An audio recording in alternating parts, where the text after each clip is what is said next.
Okay, this is Intervals 2, page 23. Use the chart to help complete the exercises below. You're going to have to use the chart here, and of course you could look back if you need to review. These are all harmonic intervals in this case. So we have a unison, C to C.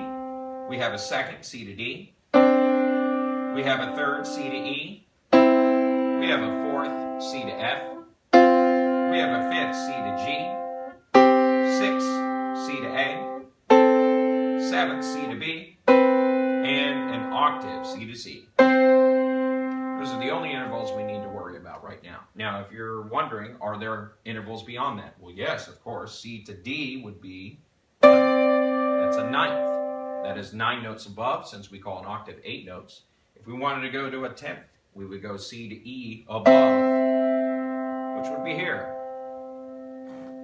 And it would keep going and going. Okay? Number 1, name these harmonic intervals. So we're going to use our chart above to figure that out. C, D, E. So C to E is a third.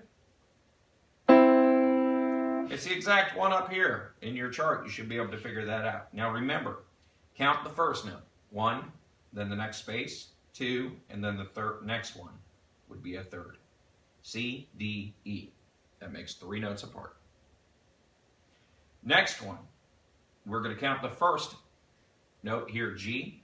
Go to the second space, 2, 3, 4, 5. That is 6 notes apart. We're going to write 6. I'll give you one more and you can do the rest on your own. We're going to do E to E. Well, you should know what that is just by knowing the note names. 1, 2, 3, 4, 5, 6, 7, 8. That is an octave. We're going to write octave. There you go. You can do the rest of these on your own. Put a check next to number 1. If I'm going too fast for you, I'm going to recommend that you pause it and then do it on your own. Number 2, name these melodic intervals. So we're only going the intervals between the 2 half notes in each measure. C to E. That looks familiar. C, then D would be in between. E, oh, that's an F, my bad. So that is actually a fourth. Here comes the bride. Okay, the next one, we have D to B. Count the first note. D, E, F, G, A, B. So 1, 2, 3, 4, 5. That is a 6. N, B, C. Next one, we have D to F. 1 note in between, E and F. That is going to be a third.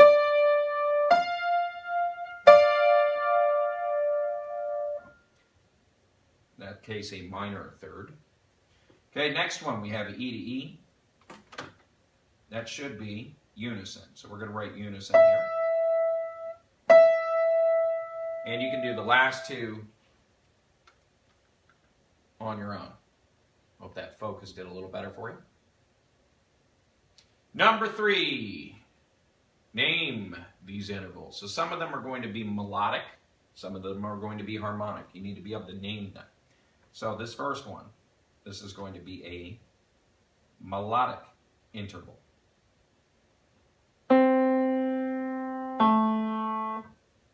Okay, this next one, is it stacked right on top? Yes, it is. That is going to be harmonic.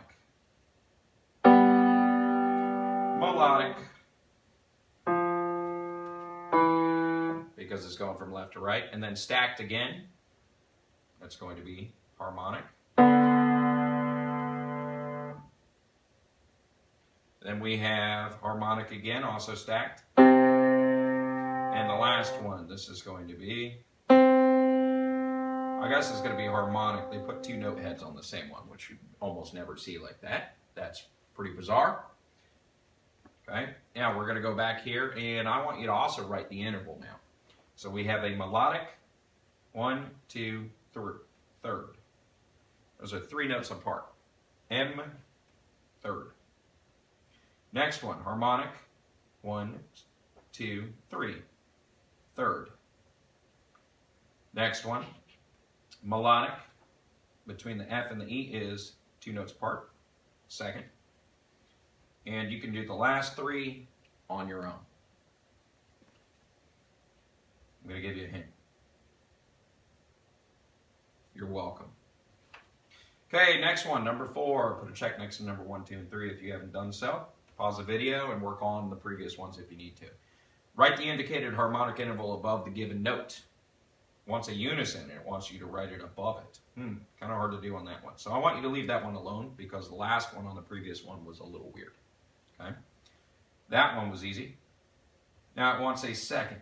Now a second here, we cannot write directly on top. You can see why. That would look pretty weird. I'm going to zoom in here so you can see that. If I were to draw a second above, in this case, they would go right over each other. That can't happen. So we're going to draw our second just off center. Just like that. Piece of cake. Third, count the first one, first space, right there on the line. In this case, we can, of course, draw it right here. Notice I'm always going above. Can you go below to write your interval? Of course you can. I just want to see that you can figure out what a third is. In most cases, we tend to go above. Okay. Next one, put a check next to number 4. You can do the rest of those on your own. The last one's got to have ledger lines.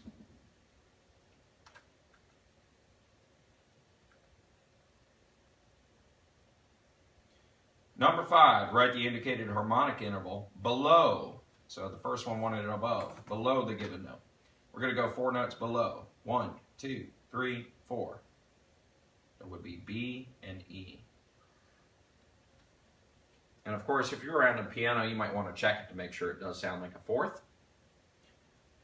That one up is a fourth. Go 5 notes below. 1, 2, 3, 4, 5. That would land on a B.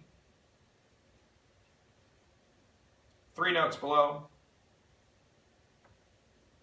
Unison's the same. You can do the last 2 on your own. Put a check next to number 5. Almost there. Number 6. Write the indicated harmonic interval above the given note. So it's the same thing, but now it's in bass clef. And the clef really isn't going to matter here because an interval is always going to be the same anyways. So if it wants an octave, we better go, if that's an A bass clef, we need to go to A here.